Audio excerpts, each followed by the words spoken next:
Hey everybody, Shaun King here. Love you, appreciate you. I'm okay.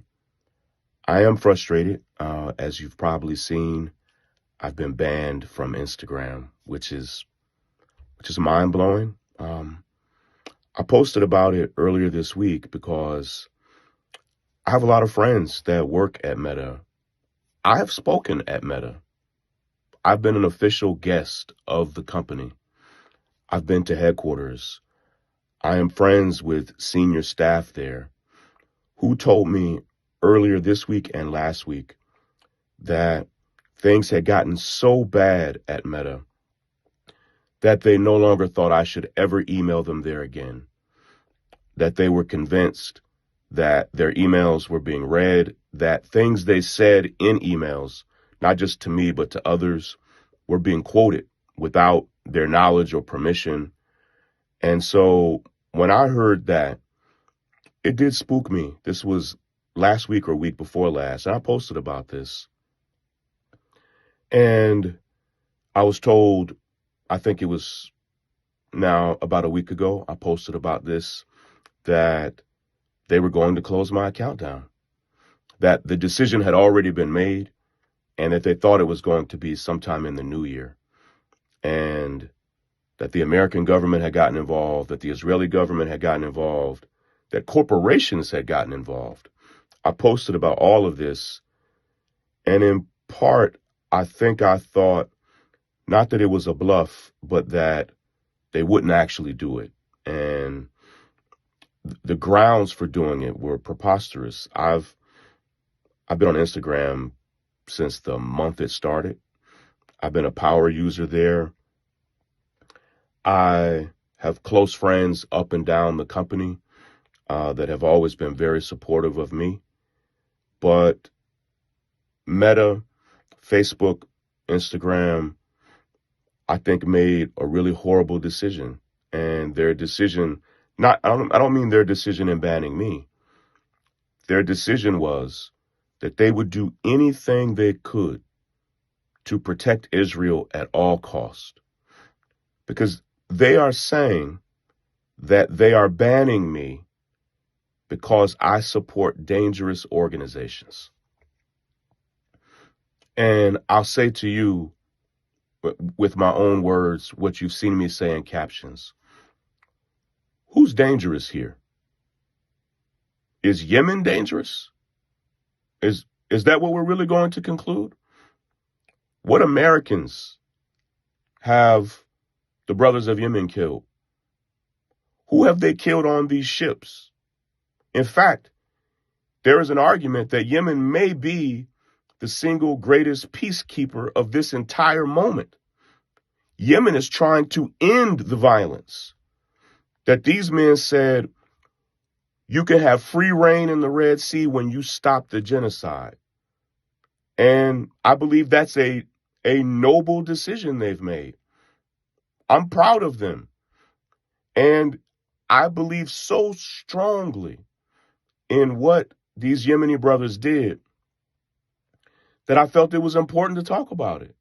And I knew it was at great risk. I thought the risk was probably to my safety because Yemen has enemies around the world, including Saudi Arabia and United Arab Emirates and others. And my beef is not with them. I'm supporting the actions of Yemen that, frankly, other countries should have also chimed in on. And not just Arab countries and Middle Eastern countries. Shame on the whole world for watching this genocide. Shame on the leaders of the world, because the people of the world are speaking up and speaking out. But shame on the leaders of the world for refusing to intervene when over 10,000 children, over 10,000 Palestinian children have been killed. Thousands more have lost their limbs. The stuff I saw today alone on Christmas Eve and Christmas Day is some of the worst stuff I've ever seen in my life. I'm 44 and I've been doing this work my whole life. So, no, thank you to Yemen for saying, until you stop the genocide, we're going to make trouble on the Red Sea We're going to stop these ships. And here's the thing. Yemen is not a state sponsor of terrorism. The United States removed them from that list. So who's a dangerous organization?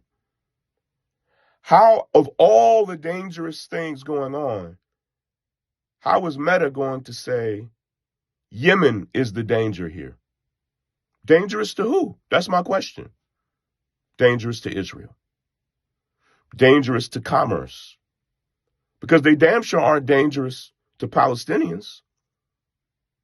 Is the IDF not a dangerous organization?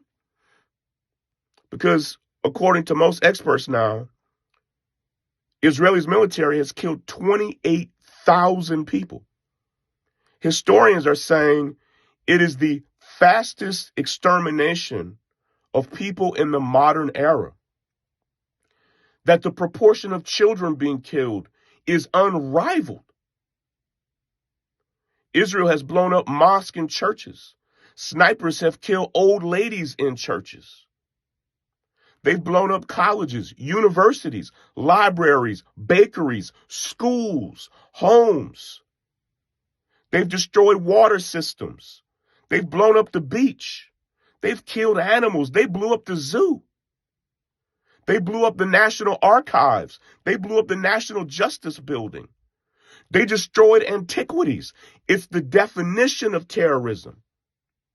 And for you to say that you're going to hold me accountable for congratulating the one group that had the courage, the tenacity, the strength, the determination to actually say, we will do all we can to stop this. That Meta, that Instagram, that Facebook, that Mark Zuckerberg and others, that you all determined in all of this that supporting Yemen was the dangerous decision, was foolish.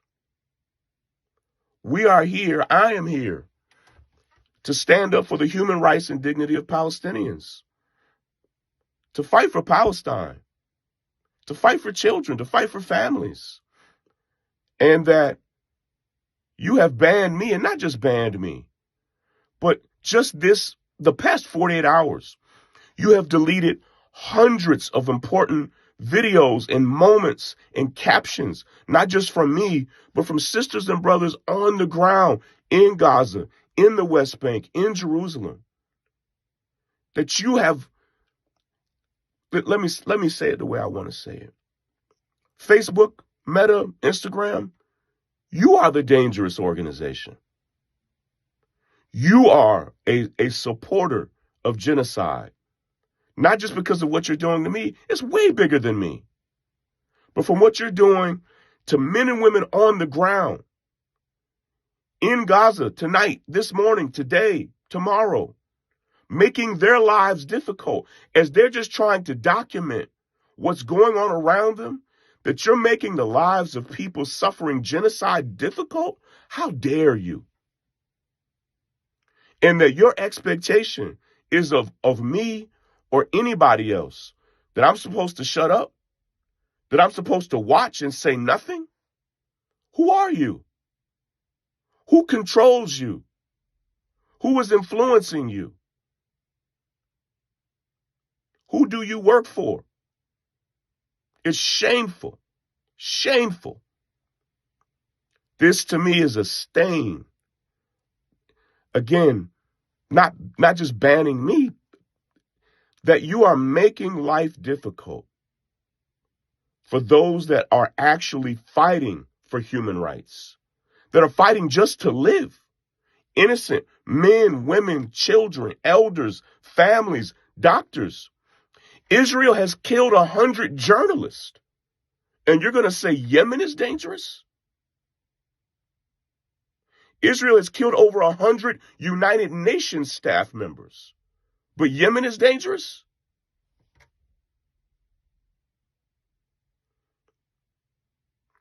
It's infuriating. It's frustrating. But I think it's wrong for any of us to not say what needs to be said, to not post what needs to be posted. Also, we can keep our accounts. What I would like to have my account, not because I even respect this company, but because I'm in daily communication with men and women on the ground in Gaza, in the West Bank, who I've grown to love, who I send voice notes encouraging them, who I pray with, pray for. How dare you? But no, I'm not begging for my account back. I would rather have my dignity and not have the account. If I have to go out on a street corner and speak up for Palestine and Palestinians and speak up for Gaza and the West Bank, if I have to go to Times Square and do it, I'll do it. But I'm not going to sell my soul to be on Mark Zuckerberg or anybody else's good side. I refuse to do it, and you should refuse to do it. Please, ladies and gentlemen, sisters and brothers, do not hold your tongue about what you're seeing and about what our sisters and brothers in Gaza and the West Bank are experiencing right now. Don't stop. Don't stop posting. Do not be afraid. Not of them, not of Israel, not of the United States. Fear not of them or of any power. Because here's what I know. The people are with Palestine. Are the corporations? No. Are the most powerful elected officials? Are the princes and kings? No. But the people are with Palestine. And together we're strong. Together we'll keep on fighting. I love you. I appreciate you. We'll figure things out.